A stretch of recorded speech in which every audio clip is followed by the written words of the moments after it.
ये खेत, ये हरियाली, ये लहलहाती फसलें, ऊपर से सब कुछ इतना भरा पूरा सा दिखता है। लेकिन सच ये है कि इस हरियाली पर एक अदृश्य हमला चल रहा है। एक ऐसा खामोश मॉन्स्टर जो भारत ही नहीं पूरी दुनिया की फसलों से चुपचाप पोषण खींच रहा है। और इस खतरे का नाम है बढ़ता कार्बन डाइऑक्साइड। मतलब ये है कि फसल उग रही है, दाना भर रहा है, लेकिन उसके अंदर का दम, ताकत और पोषण कम होता जा रहा है। और दिक्कत यह है कि खतरा सिर्फ खेत तक नहीं है, सीधा हमारी थाली तक पहुंच चुका है।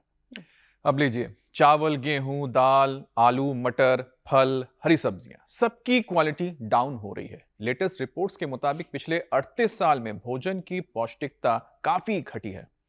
बिल्कुल, फसलें तेजी से बढ़ रही हैं, लेकिन कार्बन डाइऑक्साइड यानी कि पोल्यूशन उनके भीतर से आयरन, जिंक, मैग्नीशियम, प्रोटीन जैसे जरूरी तत्वों को कम कर रहा है। और यही वजह है कि आज थाली भरी होने के बावजूद भी शरीर तक कोई बहुत न्यूट्रिशन पहुंच नहीं रहा। बिल्कुल मीनाक्षी, क्योंकि खाने के बाद भी शरीर खोखला होता जा रहा है और यही सबसे बड़ा डर है। हम खा तो सब कुछ रहे हैं, बच्चों को खिला भी रहे हैं, लेकिन शरीर को वो पोषण नहीं मिल रहा जो अच्छी सेहत के लिए जरूरी है। और जब प्रॉपर न्यूट्रिएंट्स नहीं मिलते तो सबसे पहले असर इम्यूनिटी पर दिखता है। जिंक कम हुआ तो सर्दी जुकाम, स्किन इन्फेक्शन का खतरा बढ़ सकता है। आयरन अगर शरीर में घट गया तो एनीमिया का खतरा है। और खासतौर पर महिलाओं और बच्चों में थकान, चक्कर, सांस फूलना और प्रेगनेंसी में भी कॉम्प्लिकेशन जैसी परेशानियां सामने आती है। प्रोटीन और मैग्नीशियम कम हुए तो मांसपेशियां कमजोर होंगी, हड्डियों की ताकत घटेगी और दिल की धड़कन पर भी असर दिखाई देगा। और बात यहीं खत्म नहीं होती। जब भोजन में कैलोरी ज्यादा हो और पोषण कम हो तो शरीर मोटापे, इंसुलिन रेजिस्टेंस और मेटाबॉलिक सिंड्रोम की तरफ बढ़ता है। यानी कि आगे चलकर type 2 diabetes, high blood pressure, fatty liver, heart disease, stroke, कमजोर हड्डियां और जोड़ों की परेशानी जैसे खतरे ट्रिगर हो सकते हैं। तो चलिए आज योग गुरु स्वामी रामदेव से सीखते हैं और समझते हैं आखिर क्या है इसका निदान, ताकि कार्बन के इस अदृश्य खतरे के बीच भी शरीर तंदुरुस्त रहे, पोषण मिलता रहे, अच्छा योगाभ्यास हो। स्वामी जी बहुत बहुत स्वागत आपका। प्रणाम। प्रणाम स्वामी जी। स्वामी जी।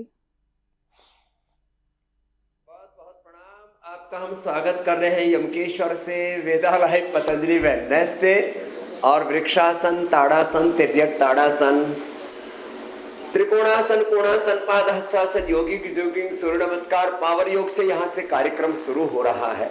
और मेरे साथ यहाँ हिमालय पर बहुत से देवात्माएं चढ़े हुए हैं, देवियाँ भी, आप सबका भी अभिनंदन है।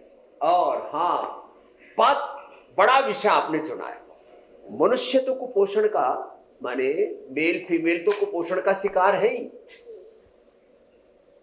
शाक, सब्जियां, अनाज भी कुपोषण के शिकार हो गए। जो पोषण हमें गेहूं से, चावल से, लौकी से, तुरई से मिलना चाहिए, अलग अलग प्रकार के न्यूट्रिएंट्स, माइक्रो न्यूट्रिएंट्स, उनमें भी पूरे नहीं। माने गेहूं की, चावल की मात्रा तो बढ़ गई, अब लौकी में इंजेक्शन लगा के उसको तो बड़ा कर दिया। अभी लौकी हमारी उधर उठा के लेके भाई साहब, ठीक है, कोई नहीं, मिलेगी आपको।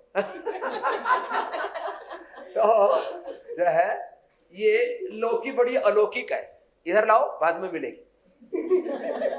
तो ये पहाड़ की लौकी में जो गुण होंगे, नीचे वाली लौकी में वो पोषक गुण पहाड़ों की दालें, अब अलग ही स्वाद है ना।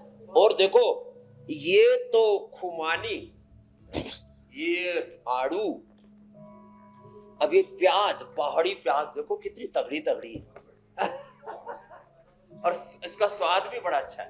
खैर चलो, तो मैं कह रहा था, गेहूं, चावल, शाक, सब्जियां, फल, इनकी मात्रा तो बढ़ गई, तो हमारा आहार भी कुपोषण का शिकार हो गया। और उस आहार को जिस मनुष्य ने खाया वो भी कुपोषण का शिकार हो गया।